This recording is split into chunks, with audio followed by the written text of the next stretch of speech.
Phuket থাইল্যান্ডের সবথেকে সুন্দর দ্বীপগুলোর একটি, যেখানে সোনালি বালির সৈকত, নীল সবুজ সমুদ্র আর মজার অ্যাডভেঞ্চার একসঙ্গে মিলিত হয়েছে। যদি তোমরা 4 রাত 5 দিনের জন্য এই দুর্দান্ত সফরের পরিকল্পনা করো, তাহলে ফুকেট তোমাদের জন্য একদম পারফেক্ট গন্তব্য। এই শহর পরিকল্পনায় আমি তোমাদের দেখাবো কিভাবে তোমরা ফুকেটের প্রতিটা মুহূর্ত উপভোগ করতে পারো। ফুকেট ভ্রমণের জন্য ট্যুর এজেন্সির পিছনে বাড়তি টাকা খরচ করার দরকার নেই। তোমরা চাইলে খুব সহজেই নিজেদের মতন করে পুরো ভ্রমণ পরিকল্পনা করতে পারো। হোটেল বুকিং থেকে শুরু করে দ্বীপ ভ্রমণ, খাবার থেকে ঘোরাঘুরি, সব কিছুই তোমরা অনলাইনে সাশ্রয়ী দামে ব্যবস্থা করতে পারো। সঠিক পরিকল্পনা থাকলে কম খরচে ফুকেটের আসল সৌন্দর্য কিন্তু উপভোগ করা সম্ভব। তাই বাড়তি টাকা খরচ না করে নিজেরাই তৈরি করে ফেলো নিজেদের ভ্রমণ পরিকল্পনা। কিভাবে যাবে, কোথায় থাকবে, কি কি অ্যাক্টিভিটিস আছে, খরচা কত থাকবে, তার সমস্ত হিসেব। আর এই একটা ভিডিও দেখলে ফুকেট প্ল্যান তোমাদের কাছে পুরো কাঁচের মতন পরিষ্কার হয়ে যাবে। তাহলে আর দেরি কেন, চলো ফুকেট অভিযানের জন্য তৈরি হয়ে নেওয়া যাক। আমি শুধু পথ দেখাই, গন্তব্য সেটাই যা তোমাদের নিজেদের খুঁজে নিতে হবে। স্বাগতম চাঁদের পাহাড়ে।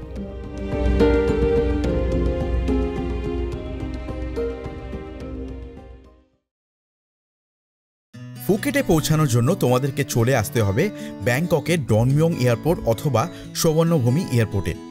সুবর্ণভূমি এয়ারপোর্টের থেকে ডনমিয়ং এয়ারপোর্টের টিকিটের ভাড়া কিছুটা হলেও কম, তাই তোমরা নিজেদের কনভিনিয়েন্স অনুযায়ী প্ল্যান করেই কিন্তু এখানে আসতে পারো।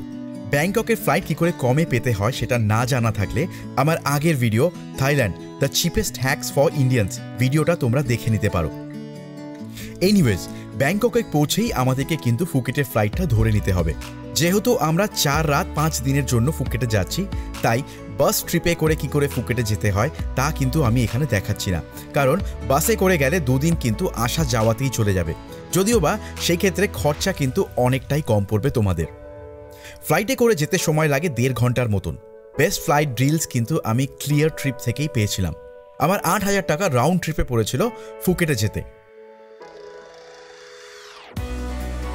ফুকেট পৌঁছেই কিন্তু তোমরা শেয়ার বা পার্সোনাল ট্যাক্সি পেয়ে যাবে।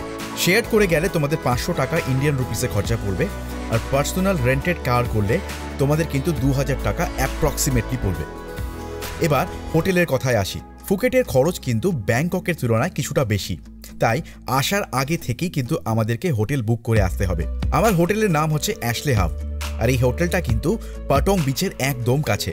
বলে রাখি, পাটং বিচ কিন্তু ফুকেটের একদম হার্টে অবস্থিত। মাত্র 1,500 টাকাতে কিন্তু আমি এই হোটেলটা পেয়েছিলাম আগোডা থেকে।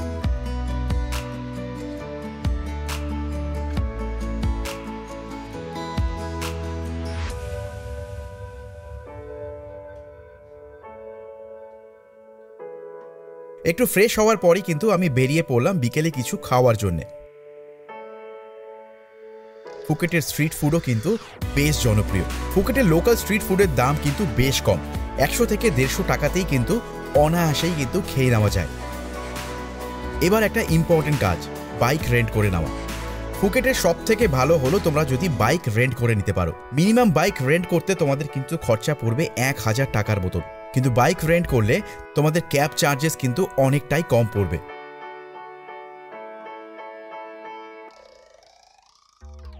আমি এখান থেকে হন্ডা ফরজা 350 সিসির স্কুটি বুক করে নিচ্ছি। এটার জন্য আমার পার ডে খরচা পড়েছিল 2500 টাকার মতন। অনেক দিন ধরেই এটা চালানোর আমার ইচ্ছে ছিল, আর তাছাড়া ইন্ডিয়াতে এই বাইকটা পাওয়া যায় না, তাই এখানে এসে যখন দেখলাম তখন আমি আর আমার লোভ সামলাতে পারলাম না। কিন্তু এই স্কুটি চালানোর জন্য কিন্তু শুধু ইন্ডিয়ান লাইসেন্স থাকলেই চলবে না, তোমাদের কিন্তু ইন্টারন্যাশনাল ড্রাইভিং লাইসেন্স এখানে লাগবেই। যারা ইন্টারন্যাশনাল ড্রাইভিং লাইসেন্স কী করে করতে হয় জানতে চাও, তারা আমাকে কমেন্ট করে জানিও, আমি ডেফিনেটলি হেল্প করে দেবো। স্কুটি নিয়েই সোজা চলে আসো পাটং বিচে। পাটং বিচের সৌন্দর্য দেখে নিয়ে আমাদেরকে কিন্তু কোনো একটা ট্যুর অপারেটরকে ধরে নিতে হবে, কারণ ডে 2 থেকে আরম্ভ করে ডে 4 অবধি আমরা 3 দিনের জন্য 3টে অ্যাক্টিভিটিস বুক করে নেব। পাটং বিচের ধার দিয়ে নানান দোকান তোমরা দেখতে পাবে। তোমরা প্যাকেজ বুক করার আগে কিন্তু বার্গেন করে নিও। আমি বেছে নিয়ে 3 দিনের অ্যাক্টিভিটি 3 দিনের জন্য বুক করে নিয়েছিলাম। আমার এই অ্যাক্টিভিটিগুলো থাকবে 2, 3 আর 4 নম্বর দিনে, যা তোমরা ভিডিওর আগে জানতে পারবে। অ্যাক্টিভিটির কস্টও আমি কিন্তু ভিডিওর আগে তোমাদেরকে বলে দেব। বেশ, আমাদের আজকের মতন কাজ এখানেই শেষ। এবার নিশ্চিন্তে পরের দিনগুলো কিন্তু ফুকেটে কাটানো যাবে।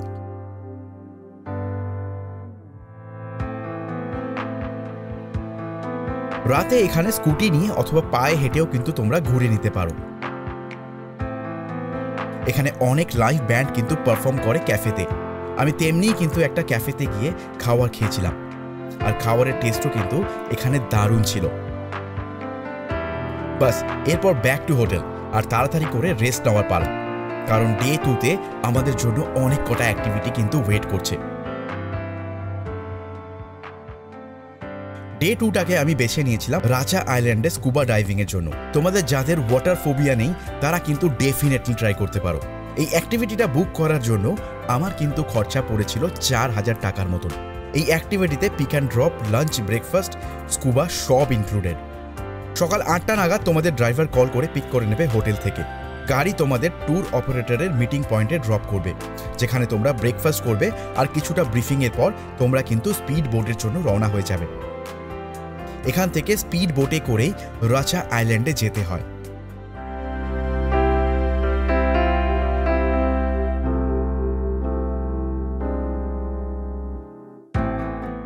বোট তোমাদেরকে রাচা আইল্যান্ডে ড্রপ করে দেবে, যেখানে তোমরা স্কুবা করবে।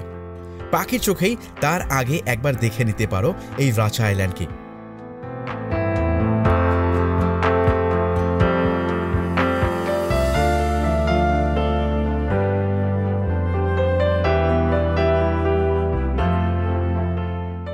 এখানকার জল এতটাই নীলছে যে দেখে মনে হচ্ছে আমি যেন হলিউডের কোনো সেট দেখছি। অসাধারণ দেখতে। এনিওয়েজ, কিছুক্ষণ ড্রোন ওড়ানোর পর এবার কিন্তু স্কুবা করার পালা। যারা সাঁতার জানো না তাদেরও কিন্তু কোনো ইস্যু নেই, স্কুবা করার জন্য সাঁতার জানতে হয় না। এখানের জল খুব ক্লিয়ার, তাই তোমরা এখানে যখন স্কুবা করবে তখন তোমরা বিভিন্ন ধরনের মাছ কিন্তু জলের তলায় দেখতে পাবে। এই অভিজ্ঞতাটা নিজেরা না করলে বুঝতেই পারবে না। এ যেন এক অন্য জগৎ, একটা স্বপ্নের দুনিয়া। আর এই সব মাছ দেখতে দেখতে কিভাবে যে তোমাদের টাইম কেটে যাবে তোমরা না বুঝতেই পারবে না। এ যেন এক দারুণ অনুভূতি।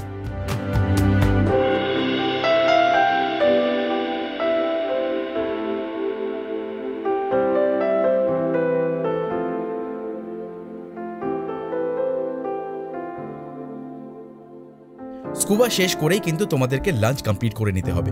লাঞ্চও কিন্তু এখানে ইনক্লুডেড, আমি সেটা আগেই বলেছি। লাঞ্চে নানান ধরনের সুস্বাদু খাবার কিন্তু পরিবেশন করা হয় এবং সবটাই কিন্তু আনলিমিটেড থাকে। তাই ভোজন রসিক বাঙালিদের জন্য এটা কিন্তু একটা হেভেন।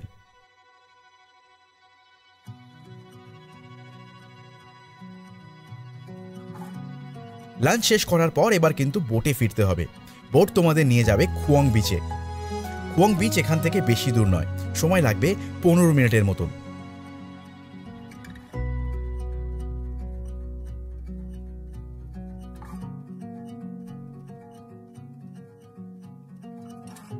এই খুয়ং বিচও কিন্তু একটা দারুণ জায়গা। সাদা বালির বিচ, সঙ্গে নীলচে জল, অসাধারণ লাগবে তোমাদের। এখানকার বিচ দেখে সব ভুলে যাবে তোমরা।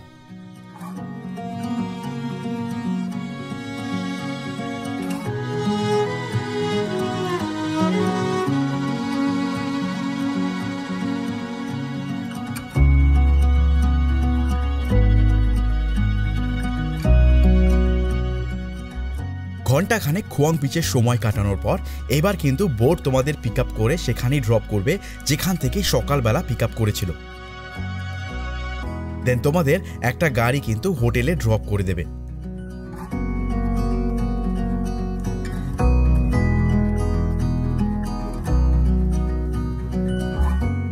হোটেলে ফিরে ফ্রেশ হয়ে নিয়ে বেরিয়ে পড়তে পারো পাটং বিচের উদ্দেশ্যে। এইসব রাস্তায় স্কুটি চালানোর মজাই আলাদা।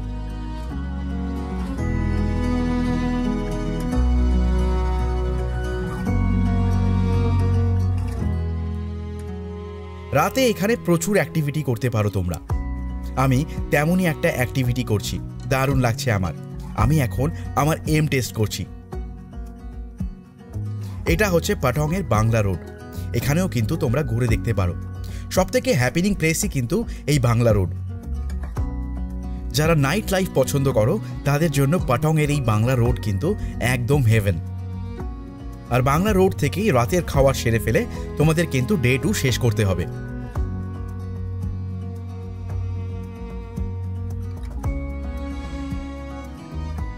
ডে 3তেও কিন্তু সকালবেলা তোমাদের ড্রাইভার পিক করে নেবে।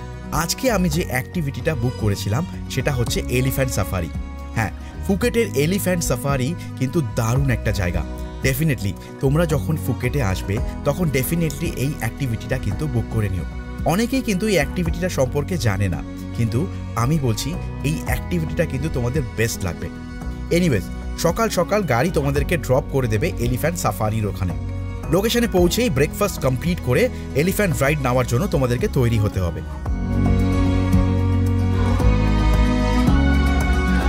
এটাও কিন্তু একটা দারুণ এক্সপিরিয়েন্স। এই খারাপ রাস্তার মধ্যে দিয়ে এলিফ্যান্ট রাইড করাটাও কিন্তু দারুণ লেগেছিল আমার।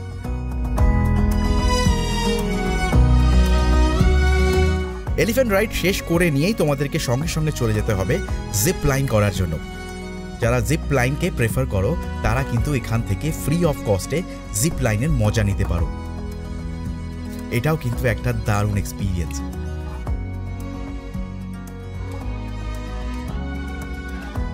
জিপ লাইন শেষ করে নিয়ে কিন্তু আমরা চলে যাব আজকের দিনের বেস্ট অ্যাক্টিভিটির জন্য, যেটা হলো ব্যাম্বু রাফটিং। সম্প্রতিকালে ব্যাম্বু রাফটিং কিন্তু ভীষণ জনপ্রিয় হয়েছে ফুকেটের বুকে। তাই তোমরা যখন এখানে আসবে ব্যাম্বু রাফটিংটা কিন্তু মাস্ট ট্রাই করো। এই জায়গাটাকে দেখে মনে হবে তোমরা অ্যামাজনে চলে এসেছো। প্রকৃতি এখানে পুরো র। আমি গাছের মধ্যে দুটো সাপও কিন্তু দেখতে পেয়েছিলাম, সঙ্গে জলের মধ্যে অজস্র ছোট ছোট মিঠা জলের মাছ। প্রকৃতি এখানে কিন্তু রূপ পুরো উজাড় করে দিয়েছে। দারুণ পাহাড়, তার সঙ্গে জল, অসাধারণ একটা কম্বিনেশন।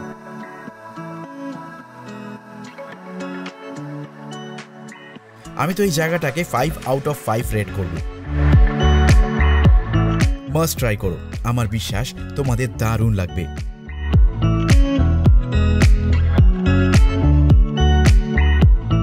ব্যাম্বু রাফটিং কমপ্লিট করে নেওয়ার পর কিন্তু আমাদেরকে লাঞ্চ করে নিতে হবে। লাঞ্চ সেরে ফেলে তোমাদেরকে চলে আসতে হবে এলিফ্যান্ট বাথের জন্য। হ্যাঁ, এখানে আসলে তোমরা এলিফ্যান্ট বাথ নিতে পারবে। হাতি তোমাদেরকে স্নান করাবে। ভাবো তো ব্যাপারটা কতটা অসাধারণ।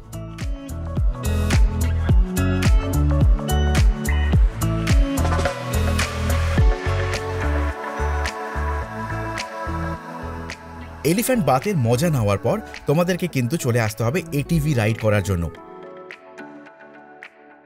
ফুকেটের আঁকা বাঁকা রাস্তা দিয়ে এটিভি রাইড করে যাওয়ার মজাটাই কিন্তু আলাদা। দারুণ লেগেছিল আমার। মোটামুটি 30 মিনিটের একটা রাইড হয়, কিন্তু রাইডটা কিন্তু ভীষণ সিনিক। এটিভি রাইড কমপ্লিট করে নেওয়ার পর তোমাদেরকে চলে আসতে হবে মাঙ্কি টেম্পলে। এখানে প্রচুর বানর কিন্তু তোমরা চোখে দেখতে পারবে, কিন্তু মাথায় রাখবে এই বানরগুলো কিন্তু ভীষণ অ্যাগ্রেসিভ। তাই তোমরা যখন এখানে আসবে তখন কিন্তু এই ব্যাপারটাকে মাথায় রাখবে। এটা হলো মূল মন্দিরের প্রবেশপথ। বুদ্ধদেবের নানান মূর্তি কিন্তু চোখে পড়বে তোমাদের। এই পুরো মন্দিরটা কিন্তু একটা কেভের ভিতর, মানে গুহার ভিতরে অবস্থিত। আজকের দিনের অ্যাক্টিভিটি এখানেই শেষ। এরপর তোমাদেরকে হোটেলে ফিরে আসতে হবে। টু বি অনেস্ট, রাত্রেবেলা তোমরা যেরকম ইচ্ছে করে টাইম স্পেন্ড করতে পারো। আমি যেমন ইন্ডিয়ান ফুড খাওয়ার জন্য ইন্ডিয়ান ডিলাইটে গেছিলাম, বাট ইন্ডিয়ান ডিলাইটকে আমি একদম রেকমেন্ড করব না। যেমন দাম তেমনি অখাদ্য খেতে।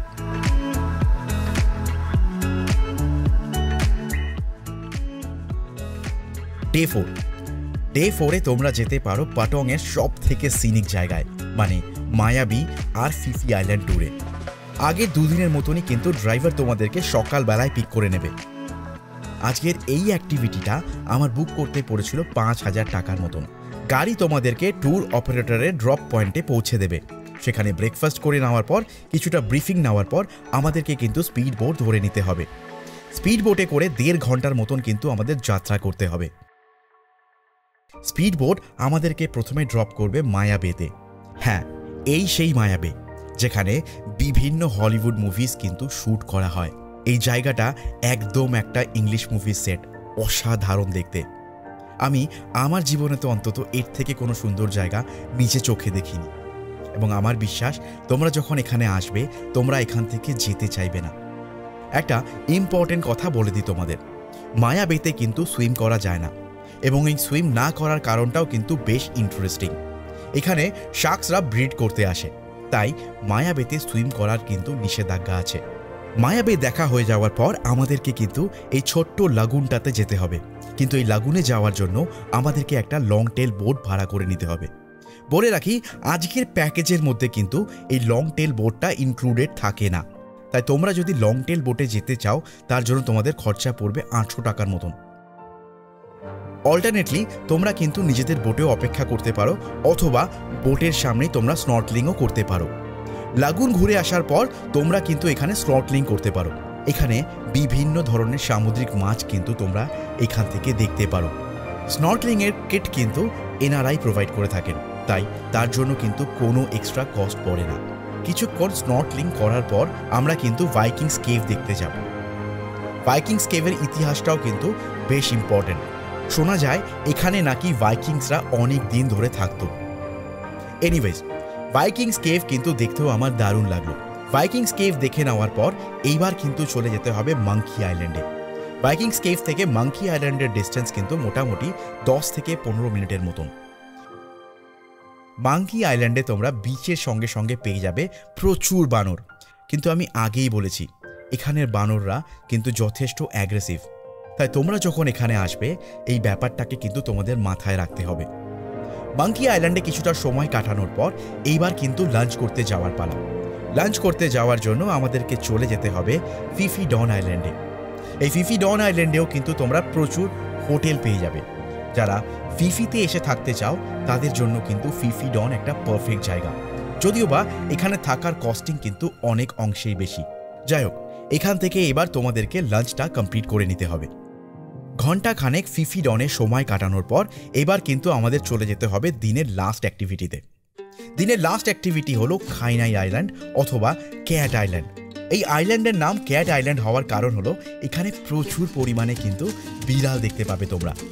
এনিওয়েজ, এই আইল্যান্ডটা কিন্তু আকারে অনেকটাই ছোট, কিন্তু আকারে ছোট হলে কি হবে, এই আইল্যান্ডটা দেখতে অসাধারণ।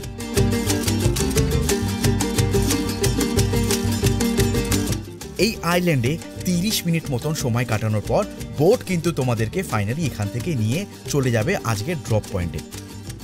ড্রপ পয়েন্ট থেকে একটা গাড়ি কিন্তু তোমাদেরকে অ্যাজ ইউজুয়াল তোমাদের হোটেলে গিয়ে ড্রপ করে দেবে। হোটেলে পৌঁছে ফ্রেশ হয়ে তোমরা কিন্তু আবার বেরিয়ে যেতে পারো ফুকেটের নাইট লাইফ এক্সপিরিয়েন্স করার জন্য। আজকে আমি গেছিলাম ফুকেটের লাইভ ফুড মার্কেটে, যেখানে আমি প্রচুর পরিমাণে সি ফুড দেখতে পেয়েছিলাম। এখানে আসলে তোমরা দেখতে পাবে লাইভ সি ফুড, এবং এখান থেকেই বেছে নিতে পারবে তোমরা যেটা খেতে প্রেফার করবে। এই লবস্টারগুলো জাস্ট সাইজ দেখো কি বিশাল আকার। একটা ডিসক্লেমারও আমি দিয়ে রাখি, এখানকার কিন্তু কস্ট অনেকটাই বেশি। লাইভ ফুড খাওয়ার জন্য কিন্তু তোমাদের পকেটের ওপর চাপ পড়তে পারে, তাই ডেফিনেটলি বার্গেন করতে কিন্তু ভুলো না। আর এরপর রাতের খাবারটাও কিন্তু আমাদেরকে এখান থেকেই শেষ করে নিতে হবে, আর চলে যেতে হবে আমাদের হোটেলে। আজকে ডে 5 তথা অন্তিম দিন, তাই ডে 5-এর অ্যাক্টিভিটিস কিন্তু অনেকটাই কম রাখবো আমরা, কারণ আজকেই কিন্তু আমাদেরকে ফ্লাইটে করে আবার ফিরতে হবে। ডে 5-এ তোমরা কাছাকাছি কিছু লোকাল সাইট সিন কমপ্লিট করে নিও, যেমন বিগ বুদ্ধা, হানি ফার্ম, চাইনিজ টেম্পল এবং কিছু ভিউ পয়েন্টস। আর এইসব দেখে নেওয়ার পর ফুকেট থেকে কিন্তু শপিং করতে ভুলো না। ফুকেট কিন্তু শপিংয়ের জন্য বেশ বিখ্যাত। আর এসব করতে করতেই দুপুরবেলা কিছুটা লাঞ্চ করে নিয়ে তোমাদেরকে হোটেলে এসে প্যাকিং কমপ্লিট করে নিতে হবে, কারণ আজকে রাত্রেই কিন্তু তোমাদের ফ্লাইট। তো এইভাবে যদি তোমরা ফুকেটকে প্ল্যান করো তাহলে আমার মনে হয় ফুকেটে তোমরা দারুণ এনজয় করতে পারবে। আমি এই প্ল্যানটাই এক্সিকিউট করে কিন্তু ফুকেটকে দারুণ করে ঘুরেছিলাম। আমাকে ডেফিনেটলি কমেন্ট করে জানিও তোমাদের এই প্ল্যানটা কেমন লাগলো। তো আজকের এপিসোডটা আমি এখানেই শেষ করছি। আগামী পর্বে তোমাদের জন্য থাকবে অন্য কোনো জায়গার গল্প। তো ততক্ষণের জন্য সবাই ভালো থেকো, সবাইকে ভালো রেখো, আর গুড বাই ফ্রম টিম চাঁদের পাহাড়।